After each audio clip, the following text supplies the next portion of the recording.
Right. Well, welcome everyone. We are so excited that you are joining us.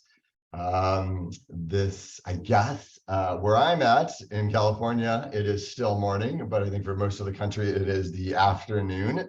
For those of you who are joining us with your lunch, we'll give you a second to settle down. Why don't you, if you haven't already, go ahead and pop up the chat there and let us know where you're dialing in or zooming in from today. I'm here based in San Francisco. Miko, I think, who will be joining us here in a second, or he's in Atlanta, Georgia. So what do we got? We Karen in Des Moines, awesome. Oh, Canada, all right. Connie in Virginia, a couple of Virginia folks. We have Laura in Dallas, another Georgia, Paula, nice to see you. Sam in Maryland. All right, we were just talking about Maryland. Another San Francisco, yay. Sacramento, all right, got Missoula, Montana, all right. Hey, Stacy, we got Lisa in Lexington, fantastic. Who else we got here? Scottsdale, Sue, oh, good to see you, Sue. Scott Peterson in Washington, D.C. Scott, we were just talking about D.C. Miko and I both are former Washingtonians, so good to have you with us. Ottawa, all right. New Orleans, Colleen in New Orleans, fantastic. We got Juliana in Ridgefield, awesome. Well, we're gonna get started here in just a second. We have Miko Whitlock today. We were just chatting before we got started here. I am super excited today. I actually think, Sarah, I might have, do I have my slides backwards? Let's see here, because I think, yep, oops, okay, there we go. Because we're gonna be talking about mindfulness for nonprofit professionals and apps and tools and all sorts of strategies for conquering year-end stress. I don't know about you. Well, not technically in the nonprofit world, work very closely with so many amazing nonprofits, and definitely know that there is a decent amount of stress at this time of year. And this hour, Miko is going to give us some ideas and tips and tools to help conquer that. So really excited about that. So what I am actually going to do here is kick us off here. Let's see here. Before we get started, I just want to remind everyone that this presentation is being recorded, and we will be sending the slides out. So you'll get an email most likely by the end of the day. It may take us until tomorrow, just depending on what is happening. And I see that someone has asked for closed captioning. So Sarah, if you wouldn't mind sort of turning on the closed captioning, that would be great. And then with chat and questions. So the chat, feel free to chat amongst yourselves if you have, as Miko's going and you have an idea or you want to just make a general comment, that is where the chat comes into play. But if you have a specific question for our presenter, use that Q&A button at the bottom of your Zoom control panel. The Q&A just allows us to sort of filter the questions aside, and so that we can make sure that we get to them. So use that Q&A box for the question. And if you have any sort of technical difficulties, also use the Q&A question, and we'll do our best to answer them or help you resolve that issue. All right. So for those of you I haven't had the opportunity to meet, my name is Josh Meyer. I work on the Bloomerang marketing team. We are so thrilled that you could join us on this December afternoon, morning, depending on where you are. And for those of you who are unfamiliar with Bloomerang is an donor database, donor management software tool, as well as offering online fundraising tools. If this is the time of the year where you're reevaluating your current donor database, or you're just looking to, maybe it's time to start, move from spreadsheets over to a donor database, we'd love to have the opportunity to talk to you. And this is the perfect times as we can lock in the 2022 pricing. So if that is of interest, feel free to reach out. We have that URL on the bottom, and we'll also give you an opportunity for additional information from us at the end. We'll do a quick poll. So no need to jot anything down. We'll make this super easy for you. And with that, it is my pleasure to welcome our presenter, Miko Whitlock from the Mindful Techie. He's the founder and CEO. And listen, I could try and introduce him, but he has an impressive resume of accomplishments and experiences. And so I'm actually going to stop the share here, and I'm going to allow him to introduce yourself. Welcome, Miko. Awesome. Thank you so much. And I'm excited to be here. I see all the folks that are joining from all over, including I saw a few folks from Georgia and also the DC area. So I do go between those two areas primarily, but I travel all over for the work that I do with organizations. And I'm going to share a bit more about that in just a few moments. But I want to say that this is, for me, one of the highlights of my day when I get to work with folks like you and get to share with folks like you. And so I want this to be a fun experience, an interactive experience. So I'm going to invite you to join me over into the chat. We'll love to have that conversation going. If you have comments or anything that you want to add, put those there. And then as you were invited earlier, using the Q&A box for any questions that you have so that we can make sure that we address any questions that you have. But with that being said, I want to go ahead and get us started and really just acknowledge the context in which we are gathering today, which is that we are, by some counts, depending on which calculator you're using, we are in year 3 of a pandemic that continues to evolve and that continues to change. And that means that many of us have had moments where we've felt overwhelmed, where we have felt maybe like we've had a lack of motivation, maybe we're tired, maybe we're grieving a loss, right? Grieving the loss of loved ones, grieving the loss of a way of life prior to the pandemic that's probably never coming back. And there's so much uncertainty also about what our work looks like moving forward, particularly when we think about hybrid and remote. And also, what does that look like when it comes to funding for our organizations, for example? And when we think about the economy and things that are happening, what does that actually look like, and how do we navigate those things successfully? So I want to acknowledge that, and I want to let you know that however you're feeling and however you're showing up in this moment, or indeed any moment, is perfectly okay.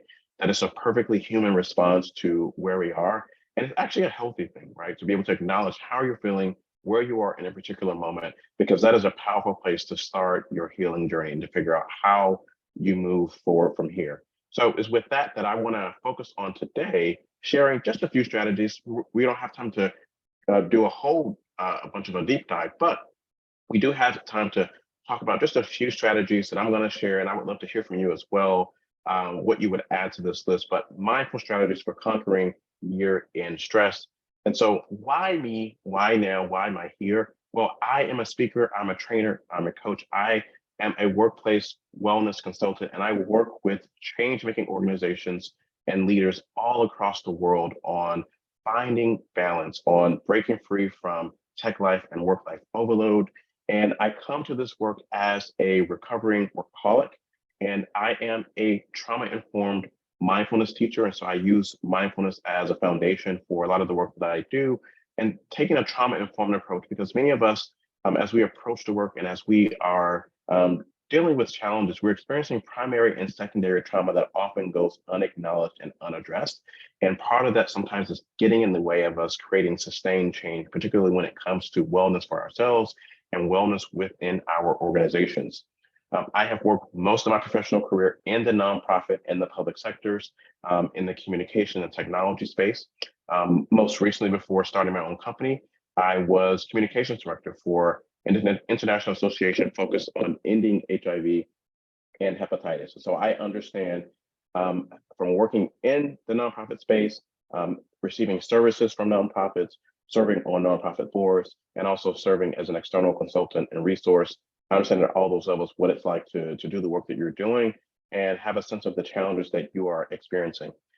Something else that I'll share is that I absolutely love live jazz. I love salsa dancing, and I believe, I'll say this, I believe I make the world's best vegan chili. So if you are interested, I'm happy to share the recipe. Let us know in the chat. We can make sure you get access to that after today's training. So with that being said, I want to go ahead and move us forward. And we're going to do a warm-up exercise where we're going to take 3 deep intentional breaths together. And I'm going to invite you wherever you are. This is completely optional, but if you would like to join me, I will provide some guidance on what we're going to do. So if you feel called to join me in this, and I see Elizabeth and other folks, Susan in the chat saying that they want that recipe, we'll make sure you get that. I'll send it to the Boomerang team, and we'll make sure you get access to that after today's training along with the slides. So let's go ahead and take a moment to arrive if this feels good for you. And what we're going to do is I'm going to invite you wherever you are, if you are seated, taking an upright and comfortable seated position that feels good, that feels right for the body in this moment. Planting the feet firmly on the ground beneath you, if you're able to. Closing the eyes if that feels great for you. and placing the hands palm up or palm down just above the knees. And taking this opportunity to settle into this moment that we have together right here and now, and releasing anything else that you might be focusing on. I recognize that many of us during these opportunities are multitasking, and there's absolutely no judgment on my part, simply an invitation just for these next few moments that you release anything else that you're focusing on.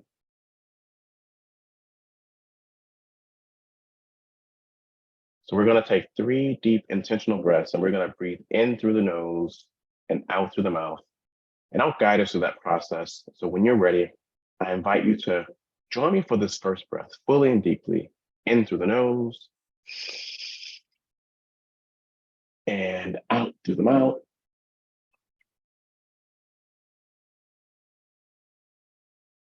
Allowing the body to settle. And once more, when you're ready, in through the nose, fully and deeply, and out through the mouth.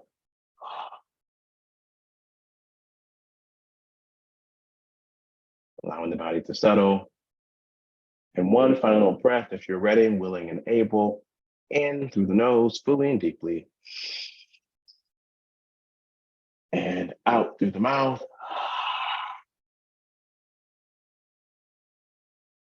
Allowing the body to settle. Taking in this moment, bringing in any movement to the body that you feel is useful, necessary for you, moving the arms, the shoulders, bringing a little life back to the body, opening the eyes if you chose to close the eyes. And if you need a few more moments, take as much as you need in order to rejoin us with the slides. And so are you ready? So we've had our warm up, we've had an introduction. So if you're ready, give me a yes or thumbs up in the chat. We'll know that we're ready to rock and roll, that we're ready to move forward. And then we'll get moving into this important topic that we're talking about. So I see lots of yeses and yeps and thumbs up flowing, and I'm loving the energy. So let's keep that moving as we're moving throughout today's conversation. So I want us to start with a waterfall chat reflection exercise, because we are at the end of the year. We're at the beginning almost of a new year. And so my invitation for you is to join me in doing a bit of reflection as we're doing that. And I want us to do an exercise. It's called a waterfall chat, because what we're going to do is I'm going to give you a prompt, and then I'm going to give you an opportunity to reflect on your thoughts in response to that prompt. And then I want you to prepare your response in the chat, but I don't want you to send your response right away. And so I'm going to give you the green light, and then we're going to send all of our responses together. And collectively, we're going to create what's called a waterfall chat. So again, I'm going to give you a prompt. You're going to take a moment to reflect on that prompt and prepare your response into the chat. And then when I give you the green light, you're going to send your response, and we're going to create a waterfall chat together. So if that sounds good to you, I'm going to give you the first response here, the first reflection rather. So think about the last 12 months and respond to this prompt. I'm the most grateful to, I'm the most grateful to, or I'm the most grateful for. So take a moment to think about the last 12 months, what you're the most grateful to or most grateful for, and prepare your response into the chat. And don't send it just yet. And when you're ready, if you have something that you want to share, press enter or send into the chat, and let's see what we have. I see friends and family, support, my husband, my kids, forgiveness, my in-laws, friends, having enough chances to grow, my family and my faith, our daughter's successful transition to college. Awesome. I love all the things that folks are sharing in terms of what they're grateful for, my recovery, my son, and my health. Absolutely. So if you have more things you want to share in terms of what you're grateful for, now is the opportunity to add those into the chat. I see gratitude for having a very supportive team at work. So what's so interesting is that, particularly during the pandemic, when I asked this question, I give this prompt, invariably, the vast majority of responses are around friends and family and health. And so these responses track with that. Beating cancer, yes. Yes, awesome for you, being well. great doctors, my personal and professional growth. Awesome. So I love it. And so if you have more thoughts you want to add to that, you can put those into the chat. And we're going to, as folks are doing that, we're going to move on to our next prompt. So our next prompt, again, we're thinking about the last 12 months. And again, the instruction is to take a moment to pause and reflect, prepare your response into the chat, but don't send it right away. And then when I give you the green light, we're going to send it all together. Okay. So next prompt is one thing I am proud of.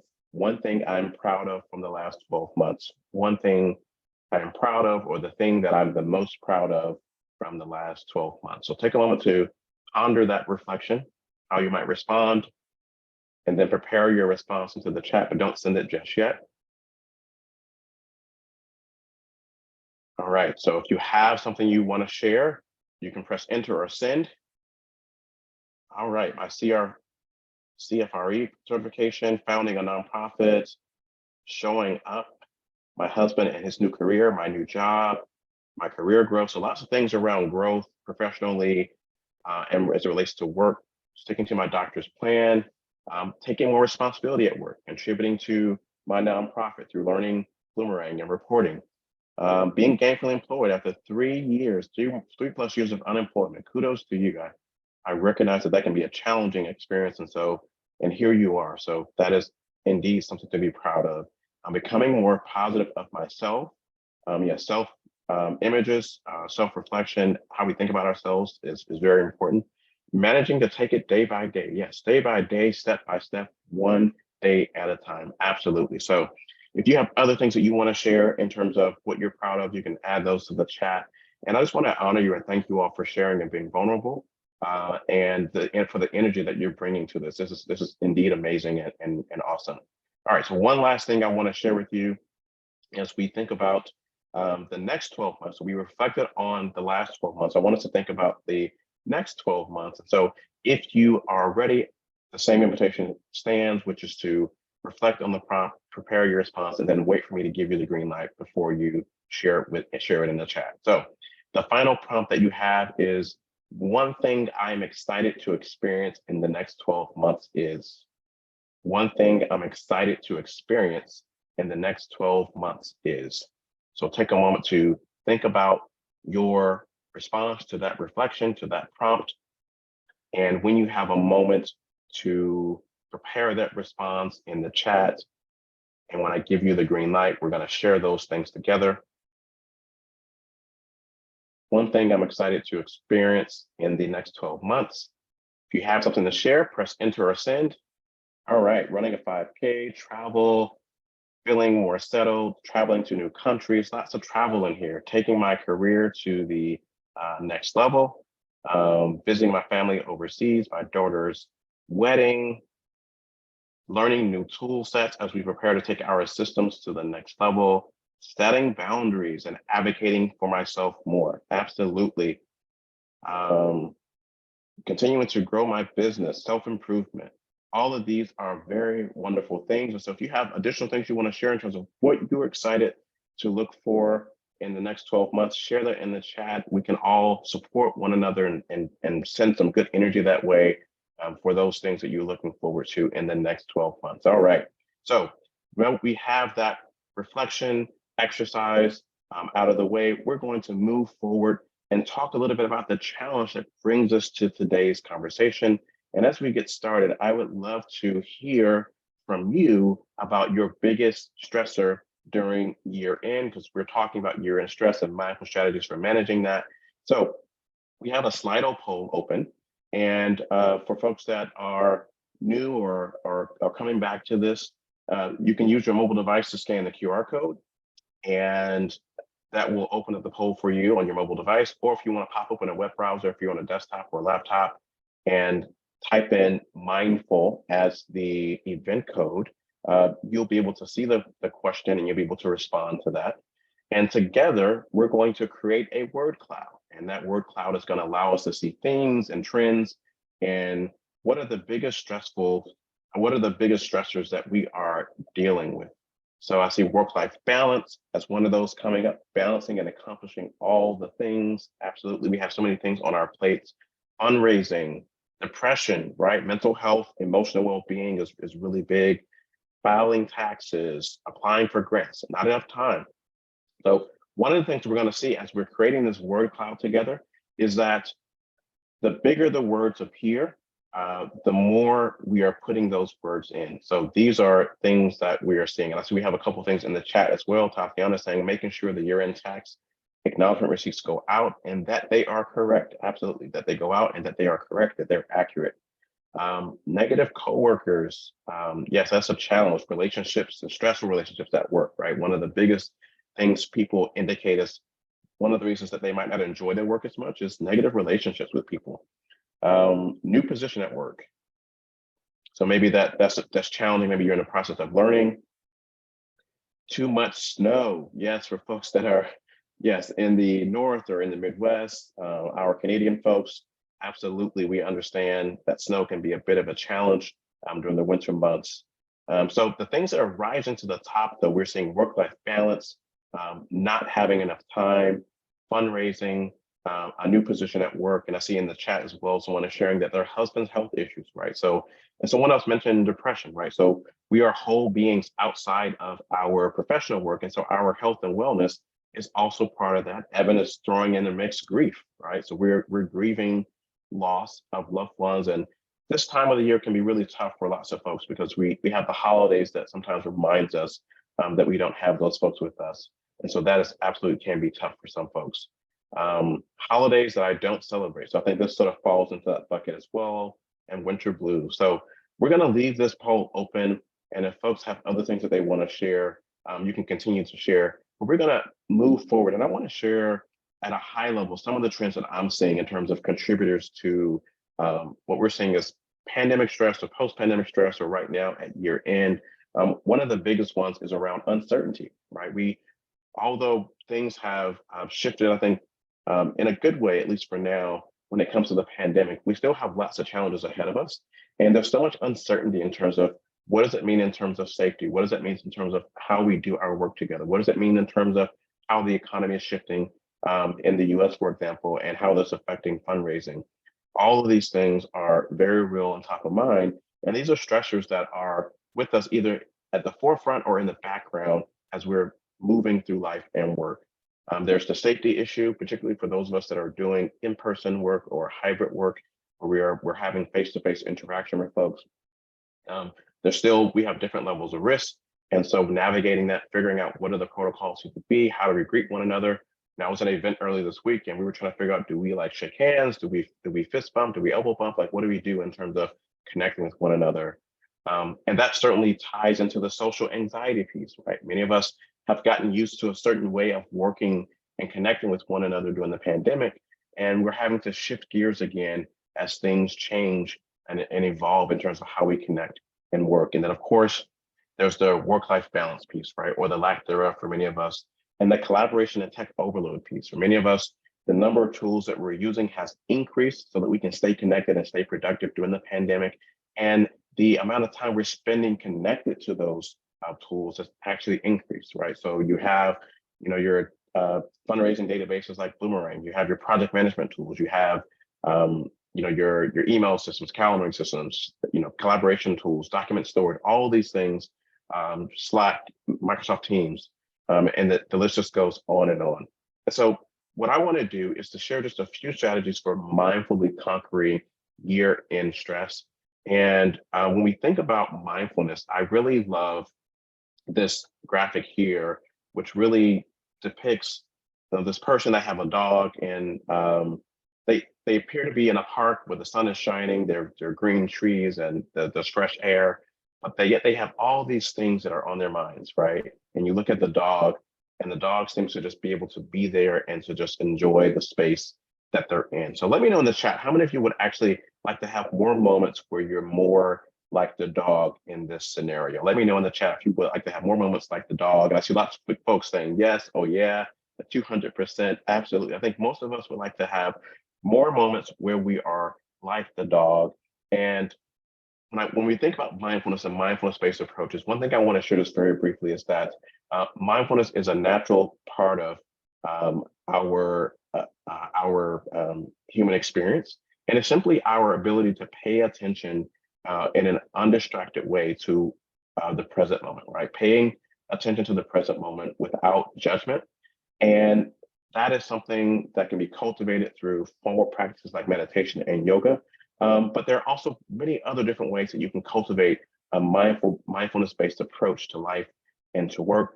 And so if meditation or yoga not your thing, there are other things that are part of that.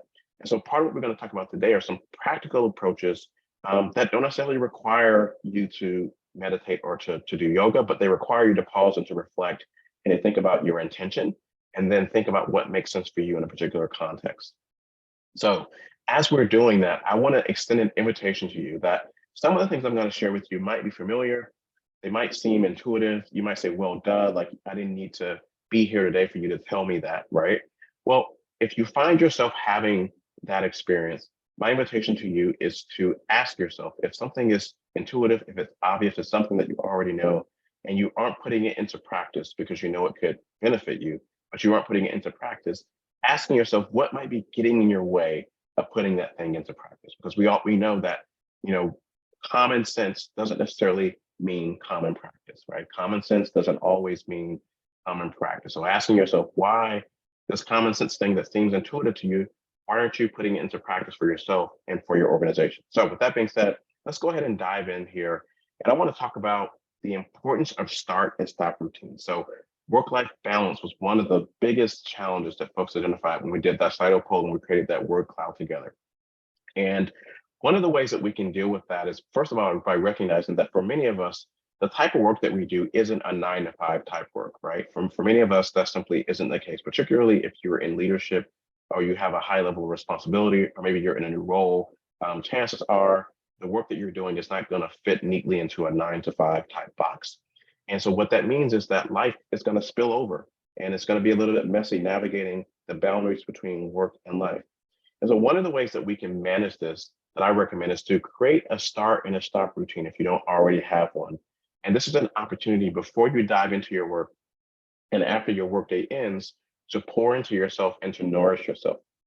Because if you're giving yourself away to your work, you're giving yourself away to your family, and you're not replenishing yourself, you're not filling up your cup repeatedly, then at some point you're going to run dry and you're going to burn out. And we don't want that to happen. So the invitation here is to create a start and stop routine, put it on your calendar to hold yourself accountable and to protect the space for that. And you can start with as little as 5 minutes, right? So for me, that includes meditation, that includes working out, and things of that nature for me as I start my day and as I end my day. For you, that might look differently. And so the invitation is to find something that works for you and to try out some things. And it can be, again, as little as 5 minutes. Sometimes I don't have the space for a full 20 to 30 minute meditation, and 5 minutes is all I have. And so I take that and I check it off as, this is what I did in terms of my start routine today. We also want to make sure that you're updating and you're right sizing your start and your stop rituals based on how you're working in that particular day, right? So if you're remote versus hybrid versus in person, your routine might need to look a bit differently, right? It might need to be different altogether. Maybe you alter it, maybe you change the time frame because you have less time if you're commuting to an office or to a client site. Those are all things you want to take into account as you're thinking about your start and your stop rituals. The second thing I want to share with you related to your start and your stop rituals is the idea of making a clear plan for your day and setting a clear intention for your day and for your week, right? So having a ritual where you are consistently at the beginning or at the end of your day, at the beginning or the end of your week, you are setting a clear intention. You're identifying those clear priorities that actually align with that intention so that you're able to start your day off being responsive as opposed to reactive. Many of us are moving through our days and weeks experiencing something that I call intention deficit disorder, or IDD. So that's intention deficit disorder. And for some of us, that's described by waking up, first thing in the morning and you're diving headfirst into the emails, you're diving headfirst into the social media, the text messages, all of those things. And sometimes before you even rolled out of bed or before you even left the house in the morning, right? And so you might spend your entire day and being in that reactive mode.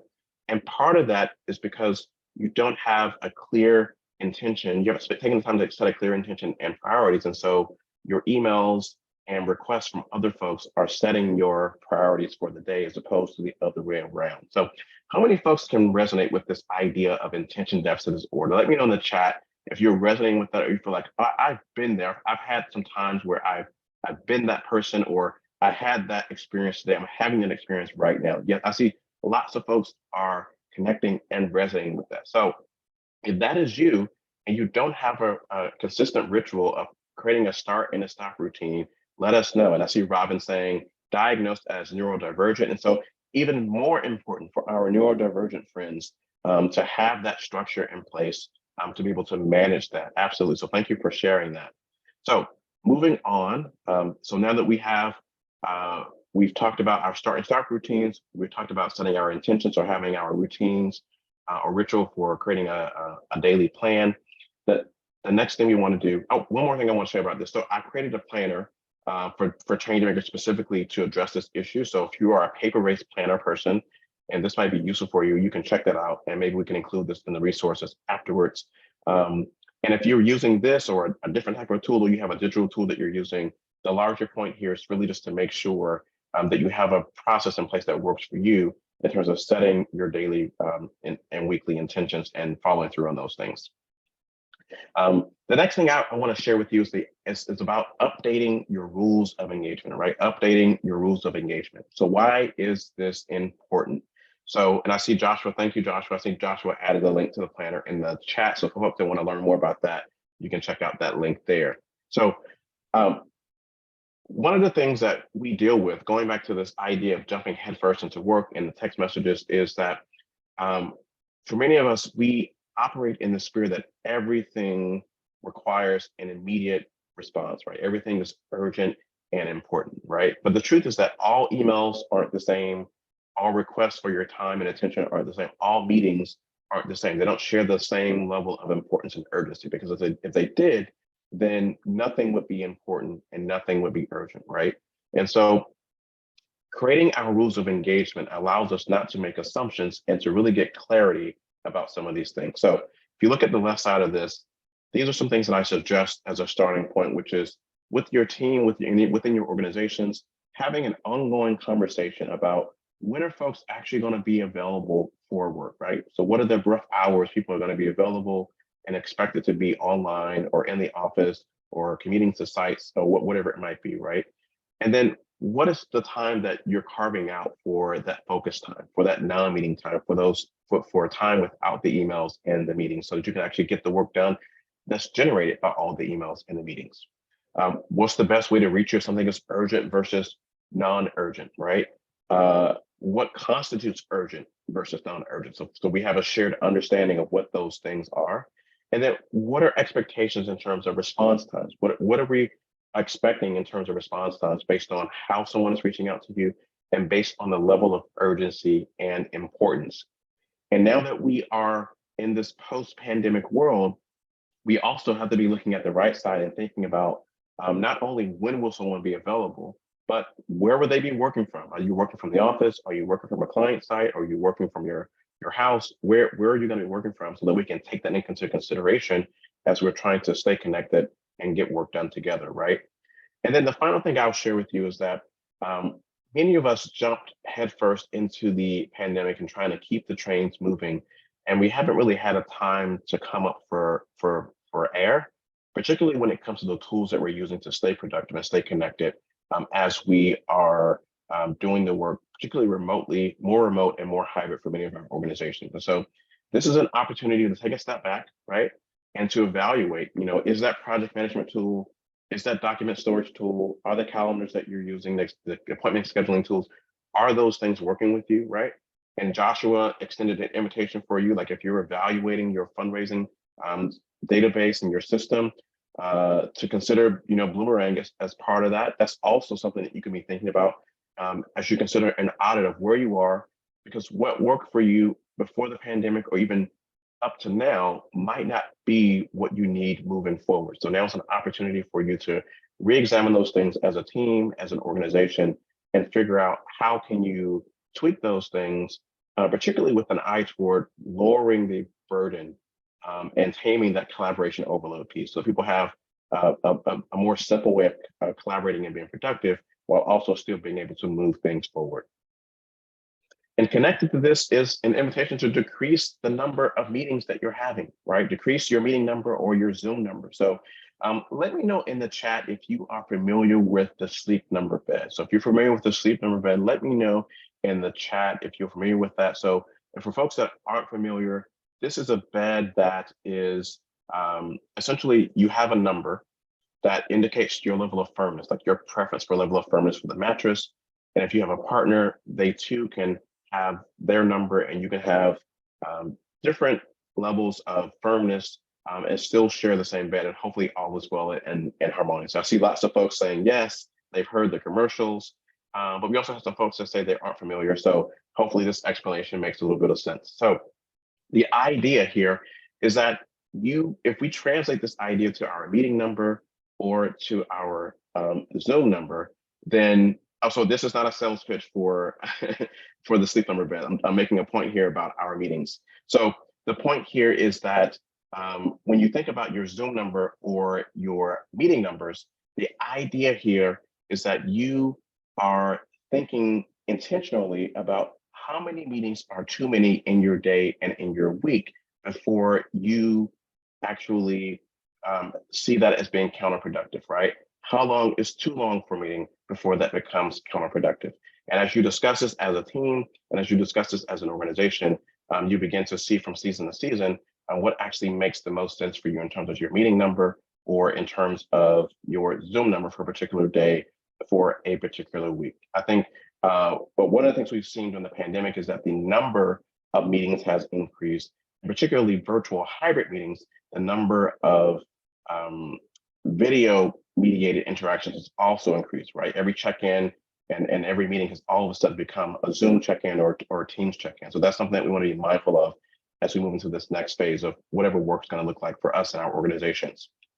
So something that might be useful for you that I found to be useful for many of the organizations that I work with, and I also use this personally for my organization, is this idea around adjusting those default settings in your calendaring system. So whether you're using Gmail, whether you're using Outlook or some other system, by default, many systems schedule meetings in half-hour or hour-long chunks, right?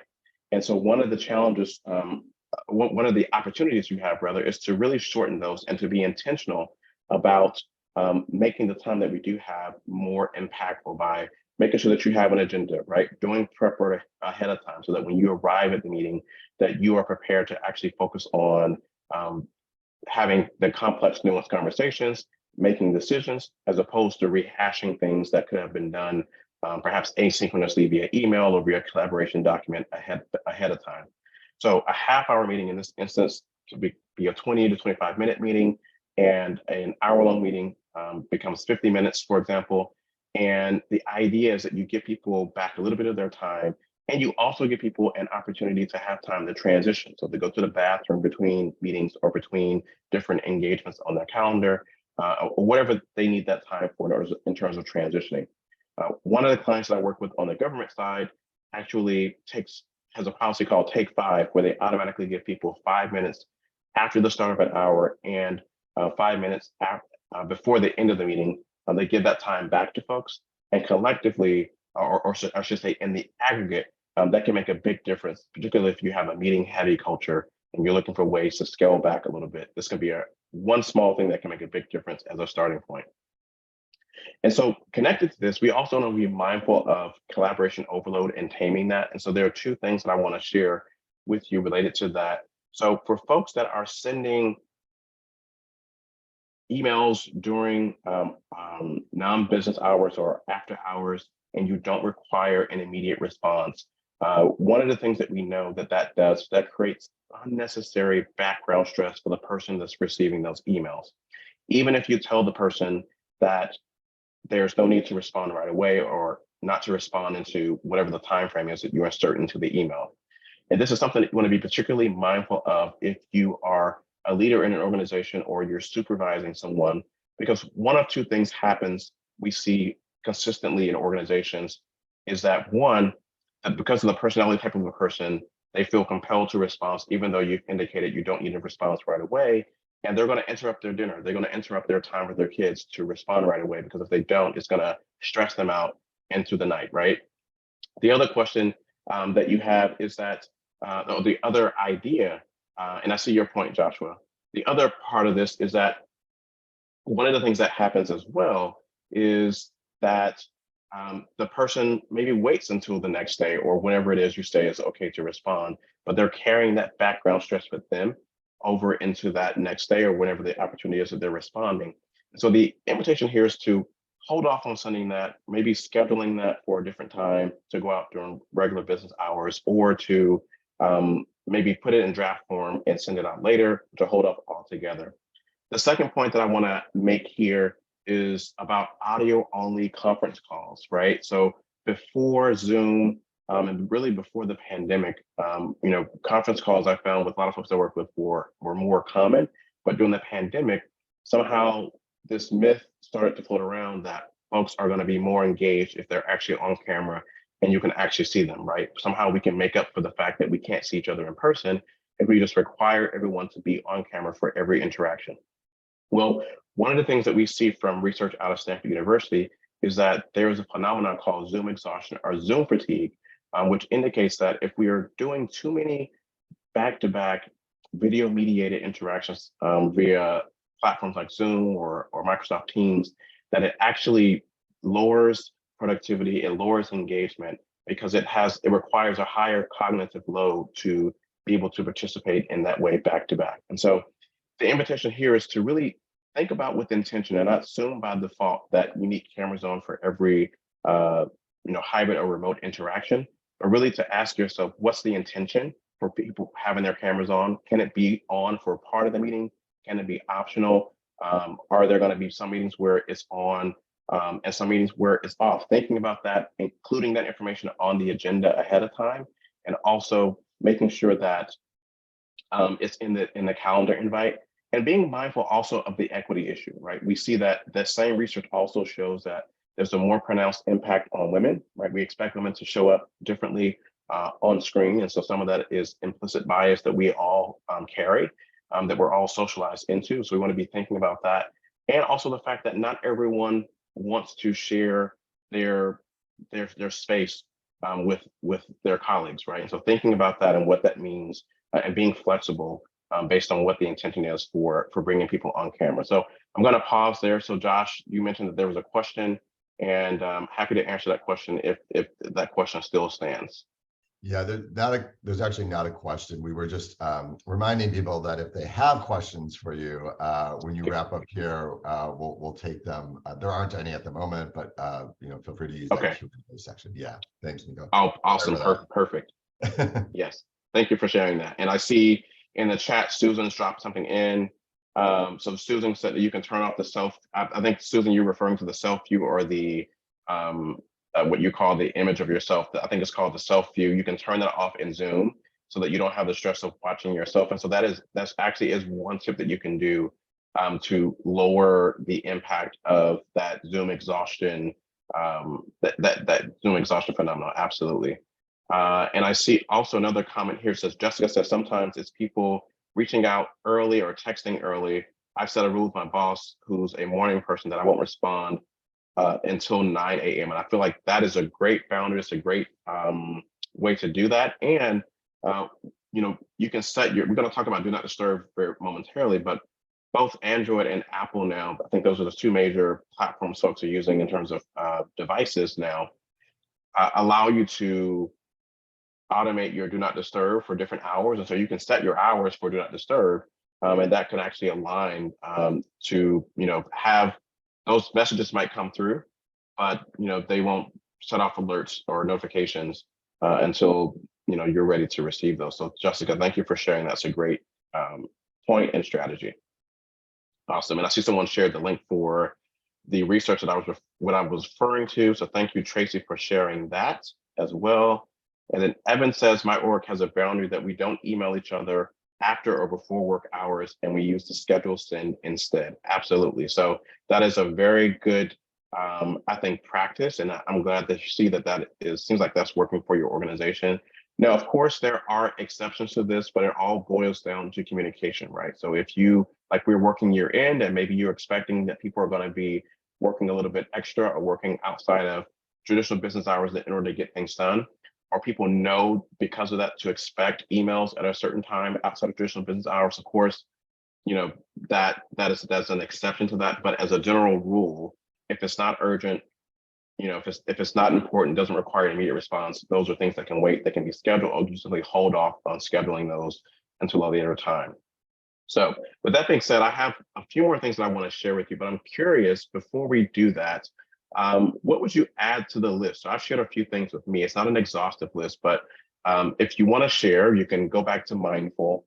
Let's go back to Slido, and you can use the event code Mindful if you're prompted for one, and you can open this or access this poll using the QR code that's activated through your mobile device. You want to scan it with your mobile device, or if you want to pop up in a web browser, go to slido.com, type in the event code Mindful, and then let us know what tool or what strategy would you add to this list that you would consider to be sort of a mindful approach to addressing some of these issues that we're talking about. So we're going to give folks a few moments to share. Waking up early for peace and quiet. So this sounds like a start in maybe a start routine that might be really great. Reflection, journaling, yoga, also great start routines, and also stop routines as well. Grounding and centering meditation, walking the dog, absolutely. Evan says turning off the harsh lights in the evening, absolutely. So one of the things that we know about the lighting is that, particularly lighting from our devices, that it can actually interfere with our circadian rhythm and interfere with our ability to actually get to sleep and to have a good sleep. And so, Evan, you make a really good point about the lighting. Leaving work stuff in the office, yes.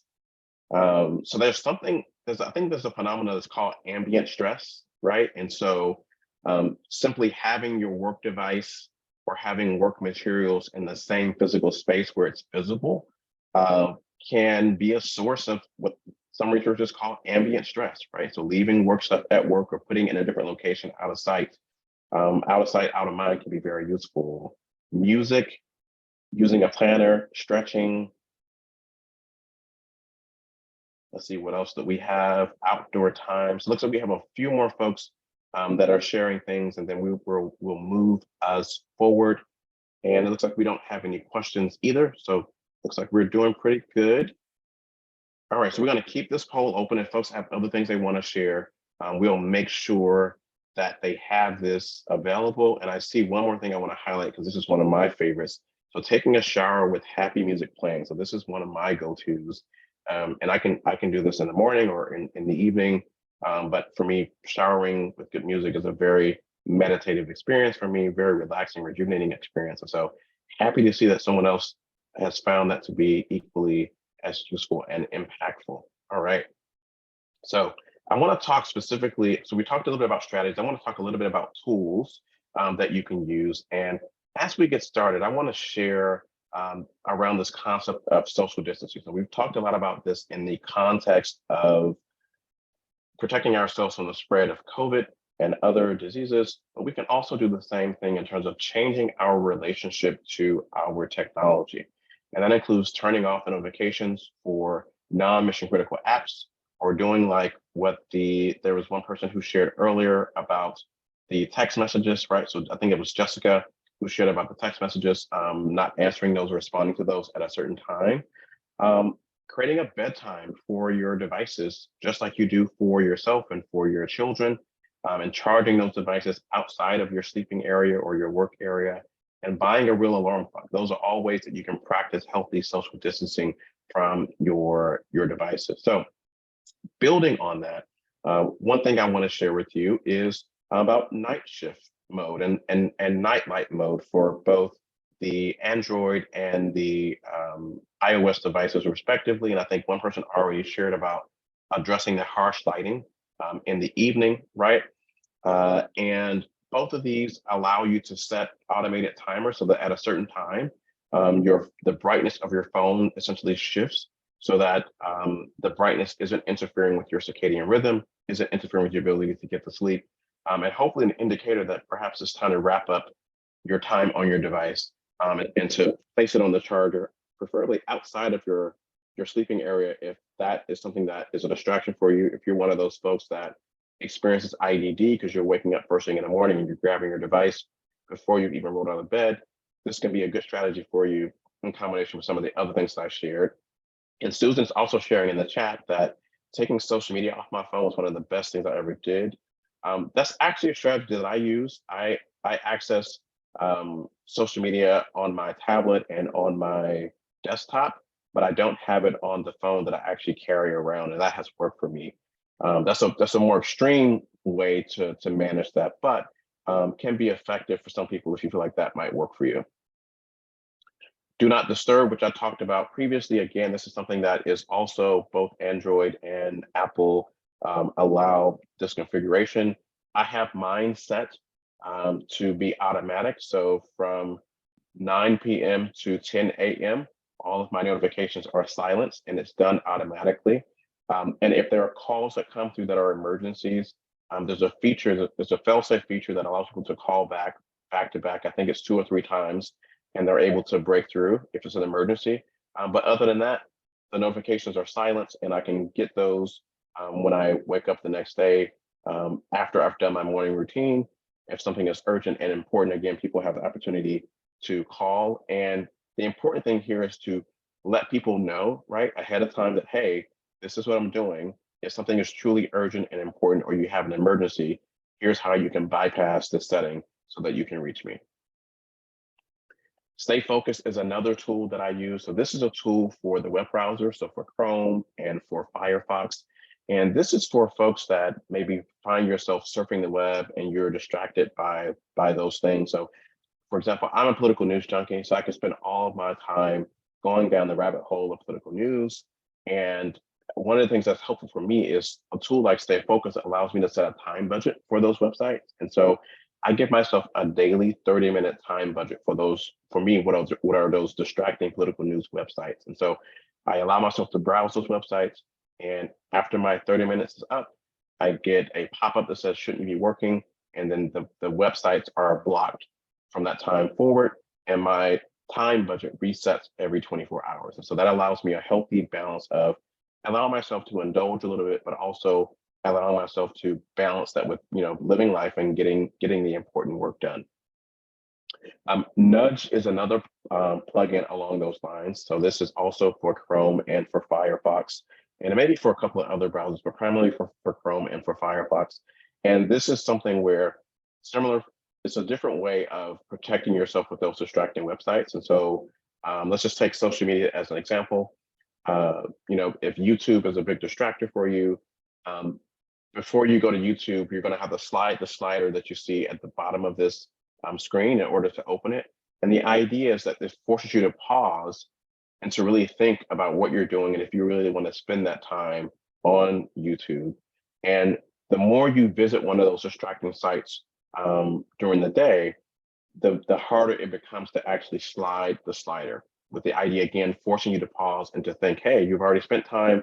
You already spent 10 minutes on YouTube already. Are you sure you want to go back? And if so, well, we're going to make it a little bit harder for you to actually do that. So it could be a good tool if you really love the idea of this gamification of behavior and really helping you to pause and to think if you feel like that might work for you. Newsfeed Eradicator is another one. And so this is a popular tool that really works well for Facebook, Twitter, LinkedIn, YouTube, and Instagram. I use it primarily for Facebook, and that is to block the news feed. Because one of the things I found for myself is that I would log into Facebook on my desktop and I would get lost in my news feed and forget the real reason that I was there, which was to send a message to someone or to look at a message in a group or look for a resource. And I look up 45 minutes later and I'm stuck in a loop of cat videos or panda videos and wondering what happened. Well, Newsfeed Eradicator is a plugin for the browser that essentially replaces that newsfeed with a quote. And for me, it makes it more likely that when I log in, I'm going to remember my original purpose, and then I'm able to focus on that purpose and hopefully not spending as much time on those other distracting things. Another thing I want to share with you are the suite of wellness tools for folks that are using Microsoft Teams, that suite of tools.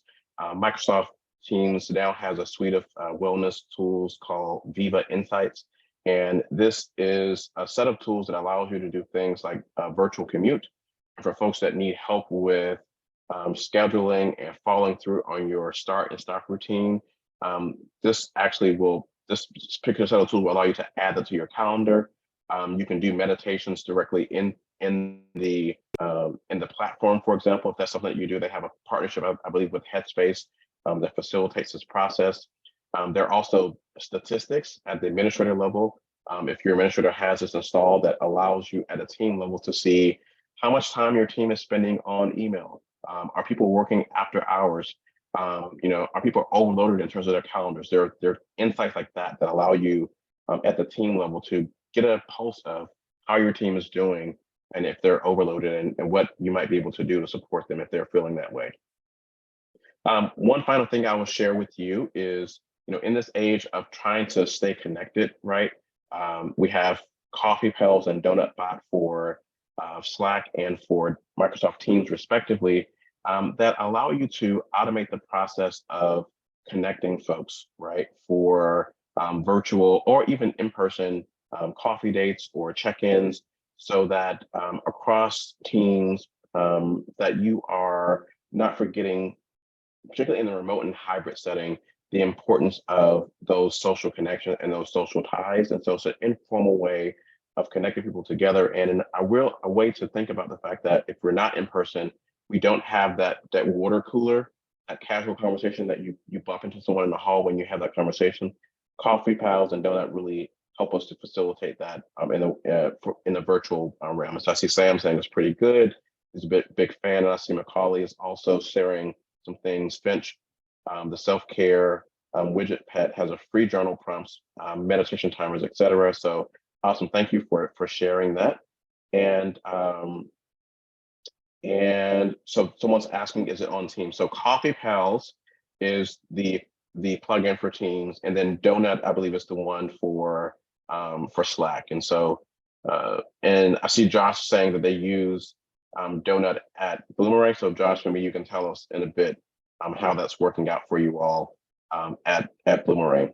So with that being said, I want to see where you are, so that what's one strategy or tool that you have that you want to try out. So we have one more Slido poll here. Again, you can open a QR code with your mobile device and respond to the poll that way, or you can hop over to the slido.com and put in the event code mindful and respond that way.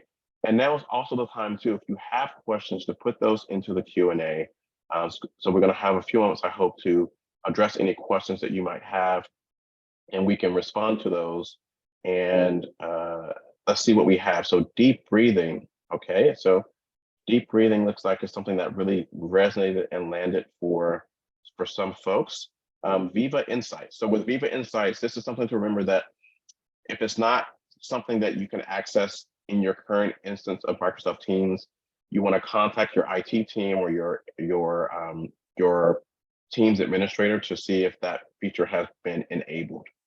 I see Evan saying the night mode on my phone and using a real alarm clock in a self-care app. Playing happy music while showering. I love that. It's one of my favorites. Decreasing meeting times. Yeah, so you can use that speedier meetings feature or strategy and see if that supports you in that. Deep breathing. I always feel better when I do it, but I seldom remember to. So yes, put it on your calendar. Or if you're using Microsoft Teams, it supports you remembering to take those breaks and to take those breaths. So nudge. Start and stop plan, says Sue in the chat. Great, awesome. So we're going to leave this open for folks that want to continue to add more things to this. And I'm going to round us out by sharing I have a free resource for folks that want to dive a little bit deeper. It's a free work-life, tech-life balance resource. And I think we can include this in the resources that go out with the slides to make sure that you actually have that. And with that being said, I am going to turn it back over to the Bloomerang team, to Josh. And I hope that this has been something that's been useful, maybe, and you took away at least one thing, I hope, from today's conversation. Maybe you were reminded of at least one thing that could be helpful for you as you get in the year strong. This was phenomenal. Thank you, Miko. I turned what is it, night mode on, or night I had it on like years ago, and then I think an update I lost it. So I learned that, and I'm excited to try that again this evening. But I know there's a ton of tips in here. Before we go here, I do want to fire up a quick poll. There we go. Sarah got it going, or I'm going to launch it here. And if you would like additional information, if you would like Miko to come to your organization, or if you just have some questions for Miko that you'd like to him to reach out and follow up, please go ahead and respond to this poll. If you'd like additional information on Bloomerang or how we might be able to help you as you're planning for 2023, let us know. If you'd like us both to reach out, then that's that third option there. So feel free to do that, and we'll keep this poll open for a couple more minutes. Miko, I think you like nailed it, because we've got no questions and we also had no technical issues. So like, you're my like magical, wonderful presenter. We are going to absolutely have you come back. And we're also at time. So I think, if you do have questions, if you're processing all this information and you have questions for Miko, we will again be sending out the deck. His contact information is in there. And so feel free to reach out to him. Again, if you want to just respond to this poll here real quick, he'll reach out to you afterwards.